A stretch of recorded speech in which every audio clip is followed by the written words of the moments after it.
Special Agent Edward Conch, January 13th, 2026. Nothing like getting shaken awake at 2 a.m. just because I live 5 blocks away. Sunnyvale. A freaking massacre after lights out. So what happened? The inmates take over? Or something worse? This place was already giving me the creeps. Sunnyvale Plaza, units on site, timestamp 0221 hours, scene is unstable. A curse of being good at your job. You're always on the clock. A lesson Ed Conch was rediscovering in the early hours of a Chicago winter. The snow had stopped hours ago. What was left clung in a gray-white crust along the curbs, frozen into tire treads, grabbing at the boots of the uniforms stuck outside too long. Breath drifted from scarf-wrapped faces. Sirens still blinked, but nobody was moving fast anymore. Edward Conch didn't wear gloves. He stood near the rear barricade, coat collar up, one hand wrapped around his cracked work phone, the other buried in a wool trench pocket. He watched the building for a full minute before moving. Upper floors cratered, windows gone, caution tape across the front walk in triplicate. Conch exhaled, breath curling in the sharp January air, and headed for the front entrance. Gonna be a shit show. Feel it in my bones. He was tall, late 40s, shoulders still carrying their old military posture.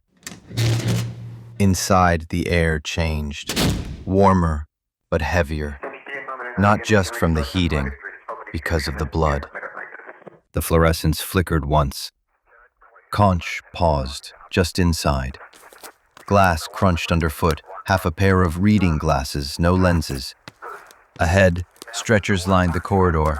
White sheets didn't hide much. 14 bodies, maybe more. A crime scene tech crouched at the nurse's station, tweezers carefully picking something out of the linoleum. Teeth, razor-like and small.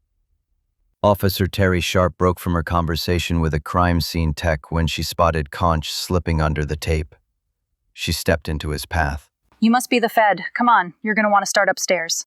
Conch fell in behind her as they cut toward the stairs just past the waiting area.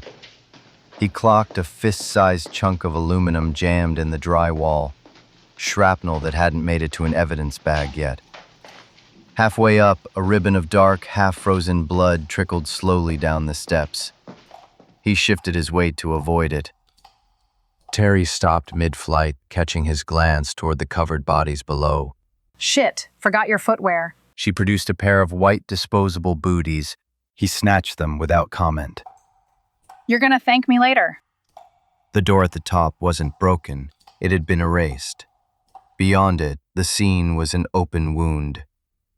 Conch took one step in, one long look. His eyes narrowed, breath caught in his throat. What in the actual fuck? The upper floor was painted in red. No square foot spared. Forensics crews were still picking up what they could, bagging, labeling, logging. Sections of wall had been gouged down to rebar. Other spots looked like they'd been chewed through by machinery. Furniture lay in splintered heaps across the floor, as much an obstacle as the carnage. Spatter team thinks a bunch of them made a run for the stairs we just came up. Conch followed her lead, using the corner of a doorframe to steady himself. A clipboard swung from a nail beside it. Patient ID 2016. The rest of the numbers smeared out in drying red. They entered the room. This is where forensics says it started. Attack? Looks like a goddamn cattle chute. Terry's face didn't move. Why so heavy on medtechs? I respect the quants, but what about your security feeds? I saw cameras. Let's see the footage. Downstairs with evidence. But I wouldn't bother. Cameras didn't catch any of the action. Plus, it's one of those old VHS networks. Half the SPAC's bad tapes. Oh, that's Officer Cooper. He was the first on scene. The one who saw her. Better you hear it from Coop. Conch wasn't listening anymore. His eyes tracked the gouges in the wall, then up, to the punched-out ceiling tiles. He ready to give a statement? Yeah. What is it? You see something? He raised one hand to quiet her, the other hovering near his sidearm. Heard something. The room was dim, lit mostly by the hallway spill. His eyes adjusted, and there it was. An outline. A face. Female. Watching. I think your boys missed one. His gun hand shifted, pulling a slim pen light instead. Terry dragged the step stool over from beside the patient's bed, bracing it. Conch climbed, leaned in, and thumbed the beam on. Conch jerked back, nearly splitting his head on the floor. Terry caught him at the last second, her grip the only thing between him and a concussion. The EMTs had to double back into the building to get her down. Cheryl Watkins, head nurse, night shift, had been up there for hours, unconscious, wedged between fractured ceiling joists like she'd been fired out of a cannon.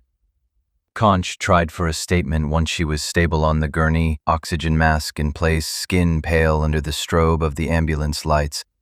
Nothing. Her eyes slid past him without recognition.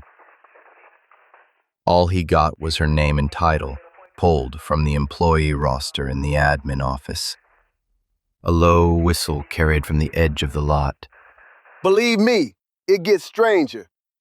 Officer Cooper, leaning forward on a traffic ballard between the building and the row of parked squad cars. Oh, really? You were first on scene?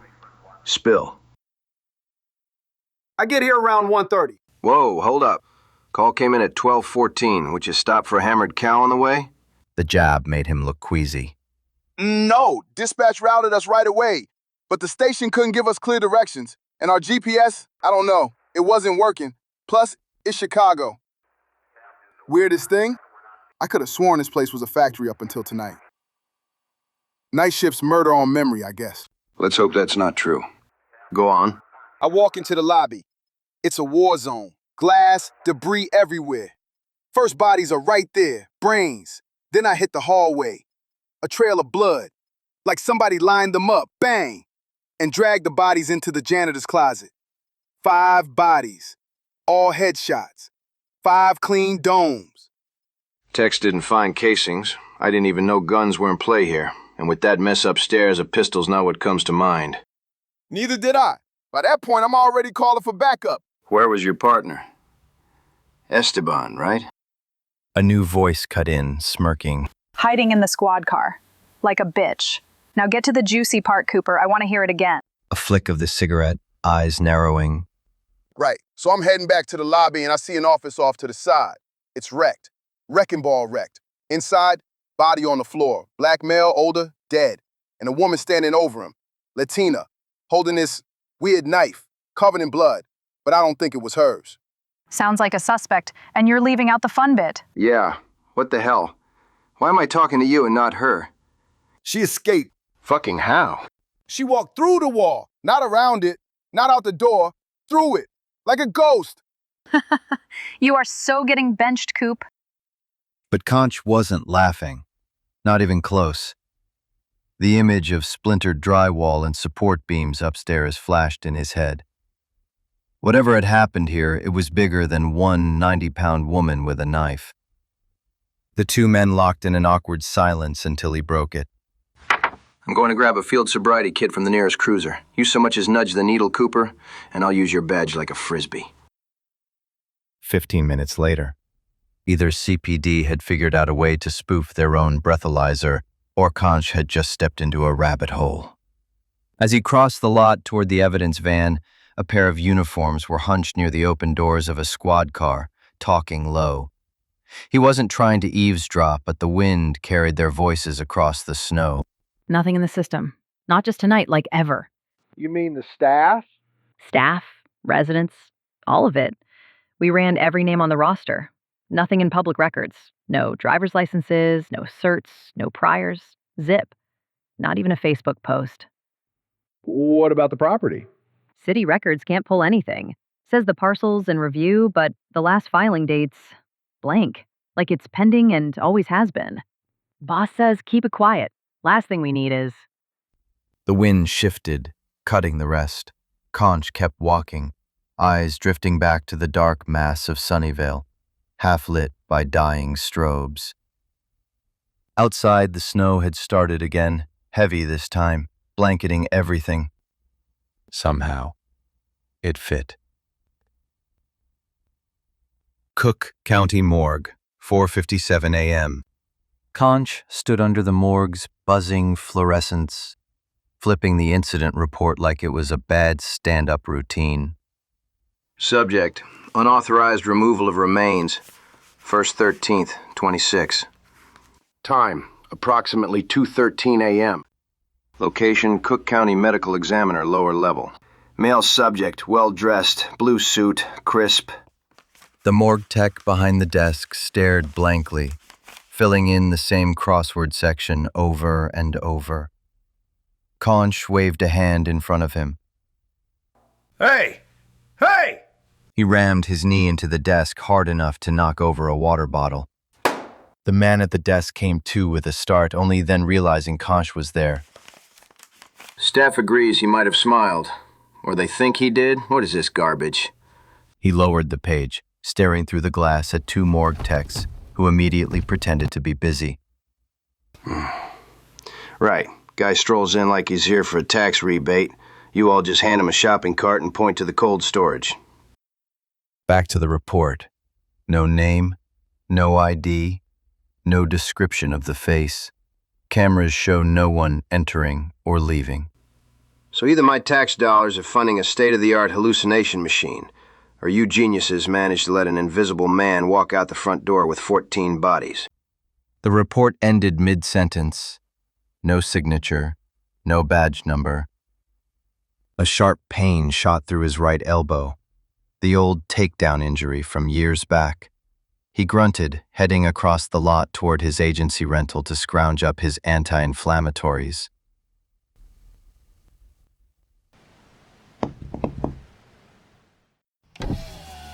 Got 2 messages for ya. Conch raised an eyebrow. Was that a line? She rolled her eyes, slapped a cell phone against his chest. Agent Parker. Says he's got a lead on your ghost girl. Conch wheeled in his seat as she turned to walk away. What's the other message? Charge your damn phone.